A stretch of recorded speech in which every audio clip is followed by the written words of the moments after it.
Hey everyone, I'm Dr. Mark Leonard. I am the Happiness Dude. Welcome. How are you doing today? I've had the most fascinating day. I had the opportunity to spend the day at the high school, and I loved it. I loved every single moment of it. It was interesting because for those of you that are maybe 39-ish, school is not what it used to be. But I learned some fascinating things about our youth and about our culture and about the future. What I found out is our youth are so incredibly stressed out. The things that are weighing on them are really heavy. I had these conversations with them and they said the things that we worry about are marijuana, pot, well, the same thing, right? We're worried about the drugs and the alcohol use. We're worried about people vaping. We're worried about people stealing. We're worried about people cheating. We're worried about our ACT scores. I said, wait, what? They said, yes, we are so worried about our ACT scores. See, at the high school, they're preparing to go take their ACT if they're juniors, and they are really stressed out. And I was asking them, why are you so stressed out? They said, we don't know what we want to do for a living. And here we are having to take a test. How on earth are we going to do well? And on top of that, my mom and my dad are expecting me to get a perfect score. Wait, did your parents get perfect scores? No, but they want me to get a perfect score. I said, how are you handling that? They said, it's eating us up. It's really, really difficult, and it was really weighing heavily on them. I said, how many of you want to go to college? Every person in the class, and I was in there for 5 different classes today. Every class, everyone raised their hand. And out of all of those people, I said, how many of you know which college you want to go to? 3 people. 3 people said, this is where I'm going. I said, that's great, but I want you to look around. The rest of you don't know yet. And here's what I have to say.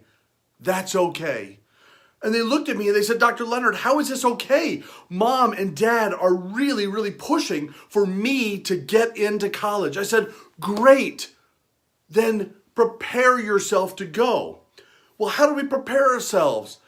And we started talking about the very first thing that is the weightiest thing on their mind right now is the ACT. I said, I'm going to tell you something that your parents are going to be upset with me over, but I'm willing to stand behind that. And it was interesting. The class got silent. Their breathing changed, right? Their facial expressions changed. They all leaned forward. What are you going to tell us that might upset our parents? And here it is. I said, you are going in to go take the ACT on February 20th. I want you between now and then, I want you to study, but I want you to go in there and tell yourself, whatever I get on this test is what I get. Don't worry about getting a perfect. And they said, oh no, you don't understand. My mom is really, really upset with me. I have to get a perfect score. So I took a moment and I said, do me a favor. I want you to go in and go do your best. Go do your best. And then when you get that score, the first thing I want you to do is look at the next date that you can take it. See, that very first time that you go in and take the ACT, maybe you've already taken a practice test, but the very first time that you go in, you're going to be overly stressed. My suggestion to them was take a moment, breathe. And I taught them a mindfulness trick. Very quickly, I said, put both feet on the ground. They said, okay, we could do that. I said, now I want you to roll your shoulders back. They said, we could do that. I want you to take your fingers. I want you to stretch them out and push them out and push them next to you. Roll back and then breathe in through the nose. Breathe out through the mouth. They said, we could do that. We could do that. I said, I want you to do that 3 times. And then I want you to just do your best on the test. Don't worry about what score you're going to get, because here's the thing. Colleges don't care about your first score. They want your highest score. So the thing that you're going to do is you're going to go and you're going to get it out of the way, and then you're immediately going to sign up for the next one. And when you sign up for the next one, what you'll be able to do is see that what the expectation was the first time. See, when I'm teaching my MBA classes at the local university here, it's interesting. I hand out the first assignment and people are really scrambling, and I try to prepare them the best I can, and they get their first grades back and they always complain, Dr. Leonard, you're so tough on us. I said, no, I have high expectations of you. That's different than being tough on you. I have high expectations of you. I know what you're capable of, and here's what we're going to do together. I'm going to help you get an A in this class, no matter what you got on your first test. No matter what you got on your first assignment, we're going to work together. You now know the expectation from me, and I now know the expectation from you. And we're going to work together to make marked, decided improvement. And they said, oh, we could do that. And everyone was excited. Well, these high school students were the exact same way. I said, when you go and you take your ACT and you realize this is what it's like, now you'll be able to go and register for the next one and do it again. And I said, you could take it 3, 4, 5 times. It doesn't matter. Just go and take it the very first time and take the stress off of you. Now, for those of you that are parents of high school students, listen to me very carefully. The number one thing that your students are stressed out right now were not the gangs.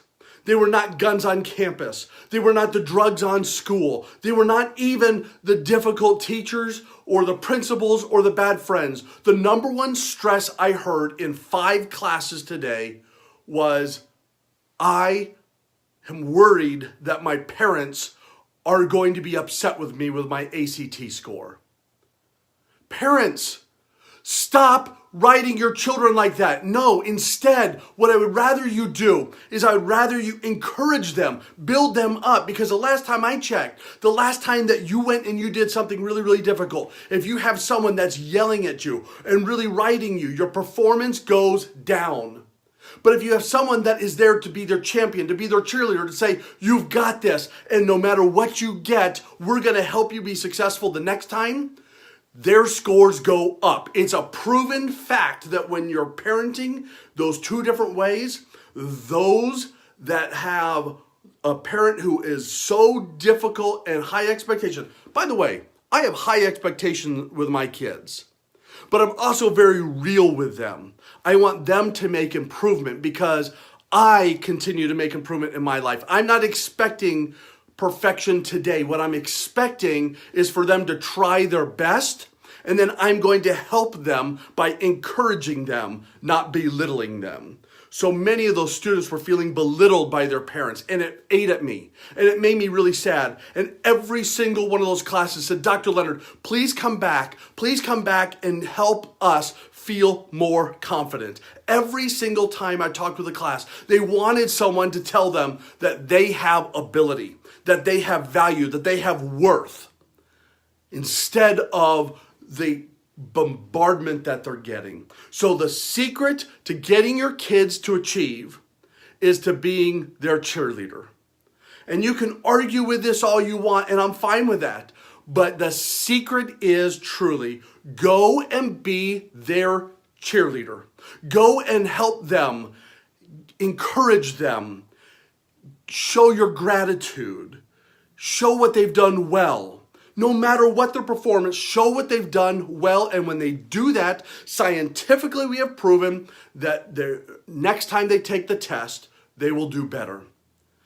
Go encourage them, because that's what they need today. They have enough laying on their shoulders. They are so worried about their futures. The amount of students that had no idea what they wanted to do. I had one student tell me, I don't want to be a nurse, but my mom said I have to be, and I don't have a choice. That broke my heart. That broke my heart. I'm so grateful that my parents didn't say, Mark, you have to be a doctor. Mark, you have to be a pilot. Mark, you have to be in the military. Mark, you have to do this. No, but that's what some of the parents are doing. And when they do that, they're saying, I don't have a choice, and I'm going to do it, but I'm not happy. We're creating a generation of unhappy individuals by parenting that way and by leading that way. It's not authentic to you. It's not authentic to what you've already been given. You've been given an amazing child, a child who loves you. They look up to you. Now go and lift them and help them and push them with love. Don't push them with fear. Push them with encouragement. Don't push them with punishment. Push them with ability, not disability. When you do that, you will change the future of our kids and the future of everything. I want you to make sure that you tell your kids how much you love them today. There are many of them that need to hear that. All right, you guys. I'm Dr. Mark Leonard. Thanks for listening in, and I can't wait to see you on the other side. Bye.